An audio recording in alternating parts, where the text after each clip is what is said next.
uplands of Nazeing Parish, where the crop has been harvested and the fields are waiting their winter sowing. It's not been the best harvest this year. It has to be said that harvests are 40% down, the worst harvest in 40 years, and we really do feel for our farming community at the moment. On top of the challenges we all have to deal with, they too are struggling. We sometimes take our harvest for granted. The blessing and the abundance of the land is, in spiritual terms, part of our covenant relationship with God and with the creation. We're told early on in the Bible that if we keep the commandments that God has given for the ordering of our lives in harmonious ways, then God will continue to bless us, and so will the creation. It does somehow feel, with everything that's going on in our world at the moment, that we are living out of kilter, out of harmony with our creation.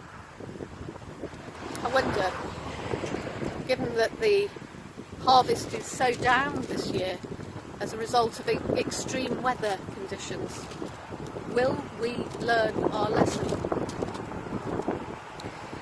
Jesus told a story about that kind of complacency. The ground of a certain rich man produced a good crop. He thought to himself, "What shall I do? I have no place to store my crops." Then he said, "This is what I will do. I will tear down my barns and build bigger ones, and there I will store all my grain and my goods. And I will say to myself, you have plenty of good things stored up for many years. Take life easy, drink and be merry." But God said to him, "You fool, this very night your life will be demanded from you. Then who will get what you have prepared for yourself? This is how it will be with anyone who stores up things for himself, but is not rich towards God." We're reminded that God gives a harvest. He gives us so many good things in life, many blessings, out of generosity. And we're called to live with that same generosity in life. We don't live like that, do we, though?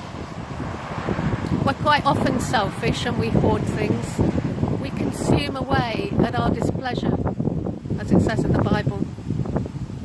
The time has come for us to really start waking up and realising, like that rich man, the time has come to change our lives, to change the way we live well with one another and with God's creation.